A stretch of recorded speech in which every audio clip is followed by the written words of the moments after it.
Friends, very good morning. Today, me, Ravinder Kumar, former senior professor, organization behavior, Railway Staff College, and with my years of experience, I thought I'll dwell upon a topic which was very popular among professionals when I used to be taking their class in Railway Staff College, Vadodara. Things they don't teach you in management schools. There are a whole lot of things.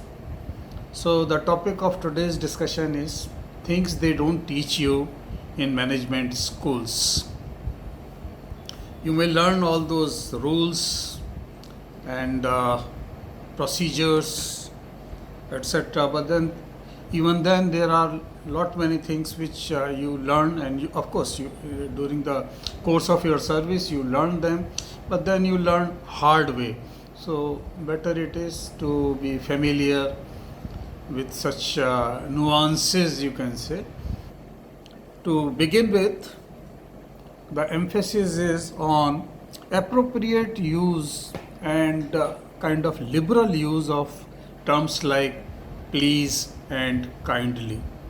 You see, you can always be fair and firm, but politeness, especially in your written communications, notings, is a must. So it adds flavor.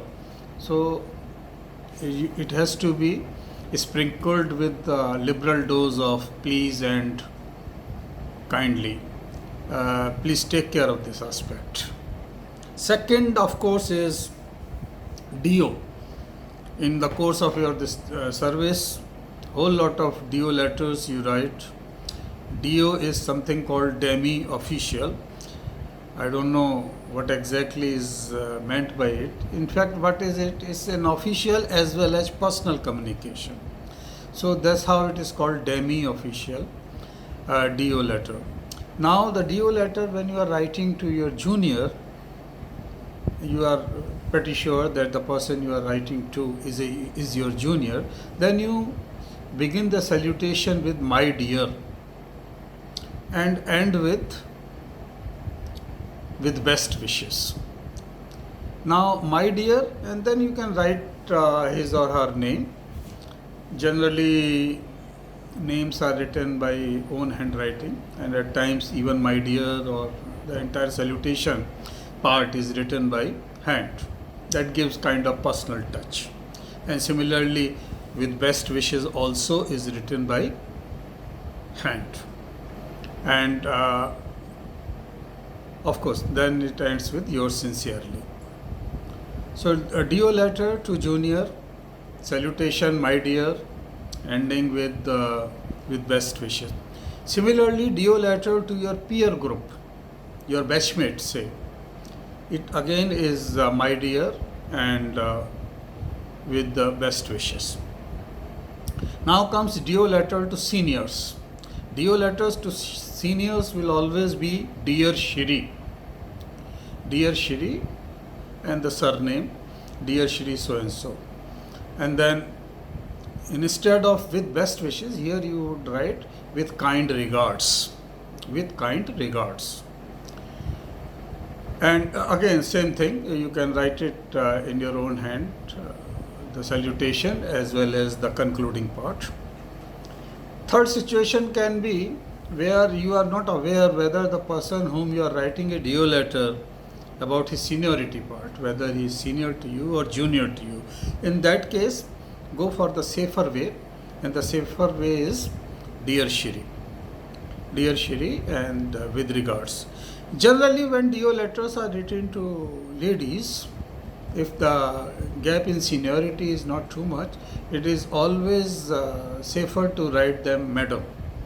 Whether even your batchmates you can write madam, and junior, senior, madam is a very kind of a respected word. And then, of course, conclusion can always be with best wishes or with regards, as the case may be.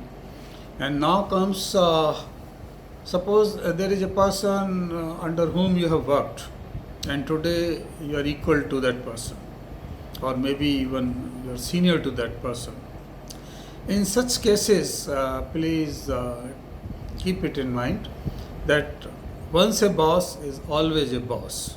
So even if that person has become your junior or has become over a period of time you have come up to him, there also you will be writing Dear Shri and with kind regards. There are cases, there is yet another occasion where you have just entered, say, junior administrative grade, deputy secretary level. You have just entered, and there is a person senior to you, but still deputy secretary only, and he is at the other end of deputy secretary and waiting for his directorship, or what we call the selection grade. In that case, also you will be writing Dear Shri. Don't go by the camouflaging of designations. Just because he is deputy secretary and you are also deputy secretary, that doesn't mean you have become equal to him. He is far senior to you. So respect that seniority, because if you don't respect the seniority, who will respect your seniority? So bureaucracy is all about paying respect, being polite, following rules, and then of course writing good noting. And when it comes to noting, I would rather tell you that there is a saying that a good noting should have three aspects. A good noting should have three aspects. Number one, what is the issue about? Why the entire noting is being written? So what is the issue involved? Number one. Number two, what are the rules in this regard? Rules, precedents. What are the rules in this regard? What are the precedents in this regard? So one part is what is the issue involved. Second part is what are the rules about this. And of course, third part is what are the options or what is your recommendation. And of course, the fallout. If the one follows the decision A, what would be the fallout? If one follows decision B, if decision B is approved, then what are the fallouts? So a good noting ought to contain these three aspects. Of course, we are not talking what is happening in practical, but then we are talking how it should be, and then then it covers all.